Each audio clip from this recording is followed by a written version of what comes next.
मस्जिद की वजह से, क्योंकि जो गैर मुस्लिम है वो मस्जिद पे कब्जा करना चाह रहा है ना, मंदिर बता रहा है, वो कह रहा है यहाँ पर मंदिर था पहले। नहीं, तो गैर मुस्लिम अगर कब्जा करना चाह रहे हैं तो उसके लिए कानूनी रास्ता इख्तियार होगा। कोर्ट्स है, अदालतें हैं, पुलिस स्टेशन है। खुद से अगर इस तरीके से करेंगे तो इससे तो दंगा फसाद ही खड़ा होगा। और फोर्स भी जो है वो उनकी साइड में ही है, तो आप अदालत का उनकी गोली से ही मारे गए हैं। अदालत का रास्ता इख्तियार करें, खुद से कोई फोर्स बना के, कोई जत्था बना के उनसे लड़ने। सपोर्ट करा करो प्लीज। सर मेरा सवाल ये था, अच्छा हो सकता है आपने भी वीडियो न्यूज बनाना। सुनी हो संभल की जो यहाँ पर चल रहा है। नहीं, मेरे इल्म में नहीं है। मेरा सवाल ये है कि हमारे यहाँ पर संभल में एक मस्जिद थी तकरीबन अच्छा। 300-400 साल पुरानी, तो उस मस्जिद में जो है सर्वे करा था हुआ था उसका, तो वो गैर मुस्लिम लोग कह रहे हैं कि ये मंदिर था यहाँ पर पहले। तो जब उसका सर्वे चालू करा ना, फिर पब्लिक भटक गई, जुमे का दिन था, तो पथराव हो गया, पब्लिक ने पथराव करा और जो वो थी प्रशासन फोर्स, उन्होंने जो है फायरिंग चालू कर दी। तो फिर उसमें कुछ लोग 3-4 बंदे मारे गए हैं, तो क्या हम उन्हें शहीद कहें? नहीं, वो क्यों मारे गए हैं? वो मस्जिद की वजह से, क्योंकि जो गैर मुस्लिम है वो मस्जिद पे कब्जा करना चाह रहा है ना, मंदिर बता रहा है, वो कह रहा है यहाँ पर मंदिर था पहले। नहीं, तो गैर मुस्लिम अगर कब्जा करना चाह रहे हैं तो उसके लिए कानूनी रास्ता इख्तियार होगा। कोर्ट्स है, अदालतें हैं, पुलिस स्टेशन है। खुद से अगर इस तरीके से करेंगे तो इससे तो दंगा फसाद ही खड़ा होगा। और फोर्स भी जो है वो उनकी साइड में ही है, तो आप अदालत का उनकी रास्ता गोली से इख्तियार ही मारे गए हैं। अदालत का रास्ता इख्तियार करें, खुद से कोई फोर्स बना के, कोई जत्था बना के उनसे लड़ने की जरूरत नहीं है, उसका नुकसान ही होगा। मेरा तो ये मशवरा है। मौलाना का तो मशवरा ठीक है, लेकिन इस पिल्ले को मशवरा देने के लिए उत्तर प्रदेश पापा नेक्स्ट वीडियो में दिखाएंगे कर चुकी है। जल्द से जल्द आपके सामने होगा।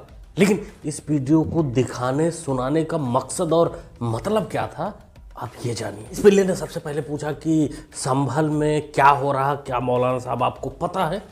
और कि मौलाना ने सीधा बोल दिया कि ना बेटा ना, तेरे यहाँ क्या हो रहा है हमसे उससे कोई मतलब नहीं, हमें जानकारी नहीं है। पिल्ले ने पूछा कि जिन लोगों की जान चली गई है क्या उनको हम शहीद कह सकते हैं?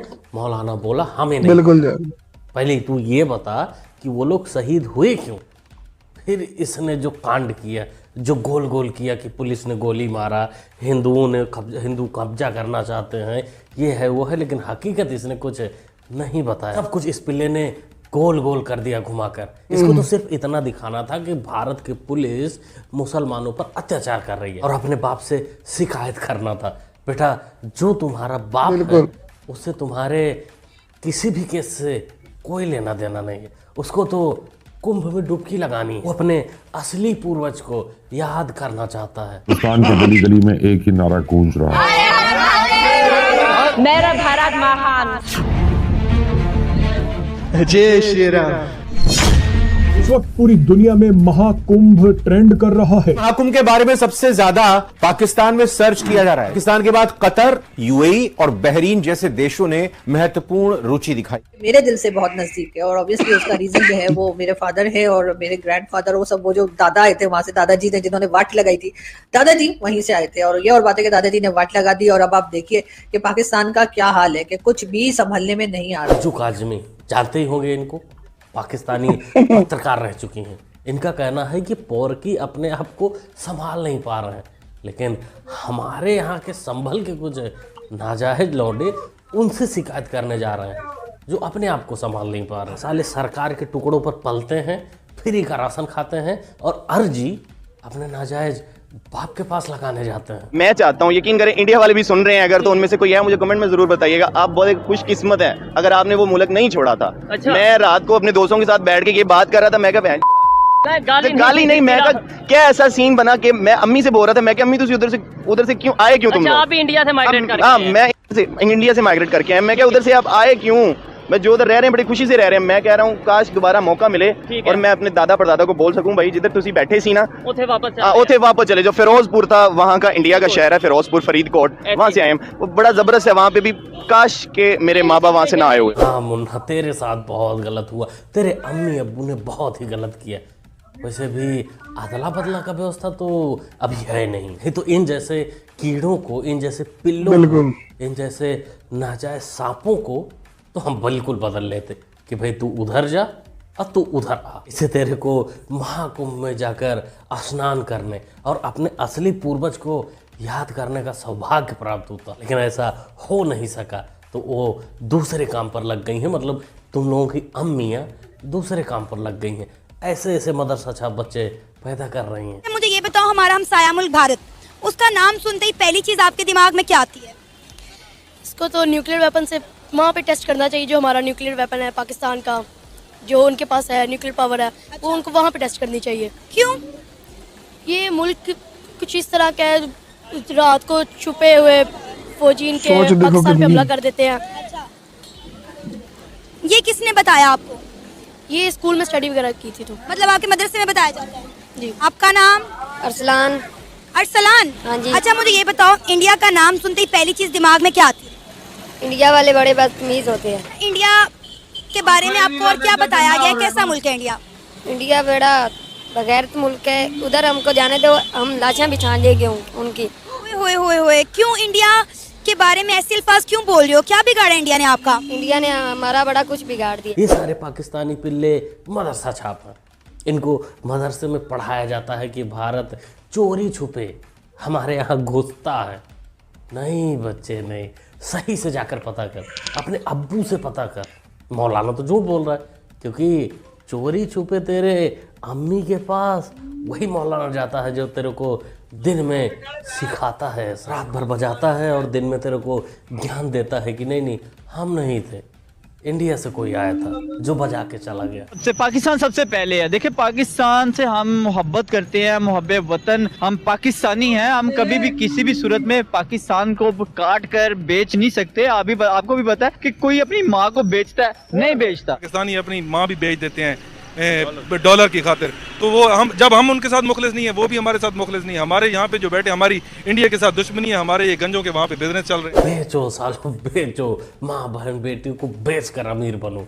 लेकिन हम भाई उन लोगों को बताना चाहते हैं जो लोग खरीदार हैं, जो लोग डॉलर फेंकते हैं, उनको मैं एक हिदायत देता हूँ कि देखो भाई, खरीद तो तुम रहे हो, पैसा तुम लगा रहे हो, लेकिन एक चीज़ ध्यान रखना कि फ्रेश माल आप लोगों को बिल्कुल नहीं मिलता है। अब्बू जान, मामू जान, भाई जान, काका जान, जितने भी आन जान हैं, सब बाद में बेटे जान भी हुलाला के नाम पर माल को पुराना कर चुके होते हैं। इसलिए डॉलर उतना ही फेंकना जितना उसकी वैल्यू हो, और वैल्यू पोरकियों की तो किलो आटे की ही है। कुंभ मेला हो रहा है, इसको पाकिस्तान में सोशल मीडिया पे सर्च किया जा रहा है। ये बहुत अच्छी बात है कि लोग जानना चाह रहे हैं हिंदुस्तान के बारे में, और देखना चाह रहे हैं कि कुंभ मेला क्या है। क्योंकि यहाँ पे तो अक्सर लोगों ने मुझे कहा कि ज़्यादा से ज़्यादा हम इंडिया जाना चाहते हैं, कुंभ मेले में शिरकत करना चाहते हैं और इंडिया को देखना चाहते हैं, वहाँ जाकर हिंदुस्तान कैसा है, हिंदुस्तान के लोगों को देखना चाहते हैं। लेकिन लोगों ने ये भी शिकवा किया कि हमें वीज़ा नहीं मिलता। वीज़ा ना मिलने वाली पॉलिसी है, इस पर इंडियन फॉरेन ऑफिस को, पाकिस्तान में इंडियन हाई कमीशन को देखना चाहिए कि पाकिस्तानी को वीज़ा जारी करने चाहिए। इसमें पाकिस्तान का जो हाई कमीशन दिल्ली में है, उसको भी देखना चाहिए कि इंडियंस को भी इस तरह वीज़े मिले पाकिस्तान के लिए। पोरकी अंकल, पोरकी पत्रकार, तेरी एक बात तो मेरे को समझ में आई कि पोरकियों को, पाकिस्तानियों को भारत का वीज़ा मिले जिससे वो आएँ और अपने पूर्वजों के बारे में जानकारी हासिल करें। लेकिन तू बोला कि भारतीयों को भी पाकिस्तान का वीज़ा मिले, तूने कैसे सोच लिया? या ऐसा क्यों तू कह रहा भाई, भारतीयों को पोरकी का वीज़ा क्यों चाहिए? अरे हम लोगों को क्या देखना है वहाँ? क्या दिखाएगा तू?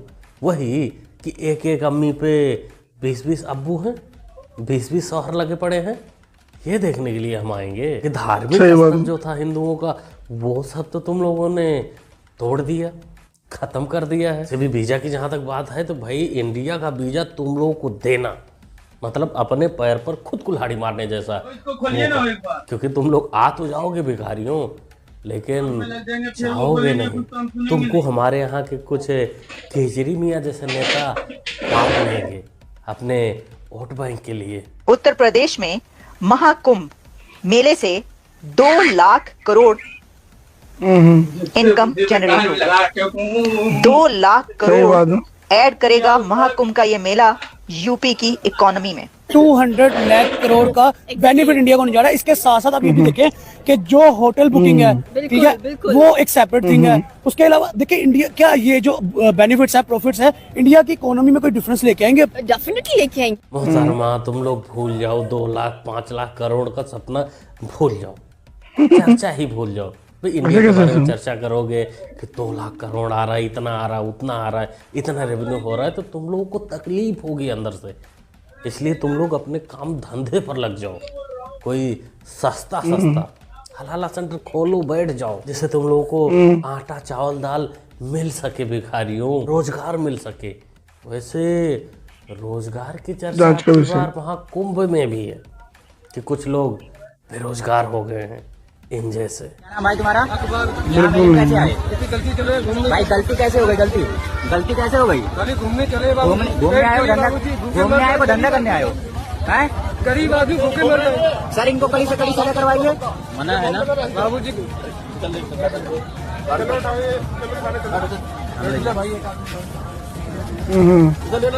सही बात है। देखो इस वीडियो को दो साइड से देख सकते हैं। एक तो देख सकते हैं भाई एक गरीब बंदा जो रोजगार के चक्कर में महाकुंभ में गया है, उसको लोग परेशान कर रहे हैं, उसको भगा रहे हैं। लेकिन दूसरी नजर से देखोगे तो आपको ये ज्ञान होना चाहिए कि वहाँ बैन किया गया है।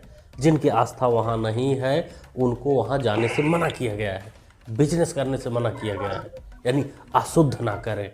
तो ये जो इसके साथ हुआ वो तो अच्छा लग रहा है। रिस्ट्रिक्टेड एरिया में जाओगे तो आपको निकाला ही जाएगा, तो इसमें गलत तो बिल्कुल नहीं हो सकता। और ये बोल रहा है कि गलती से चला गया।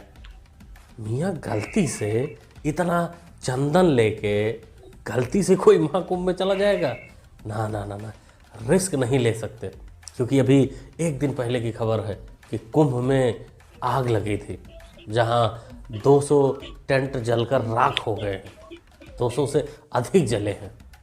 तो किसने जलाया, कैसे जला, ये तो जांच का विषय है।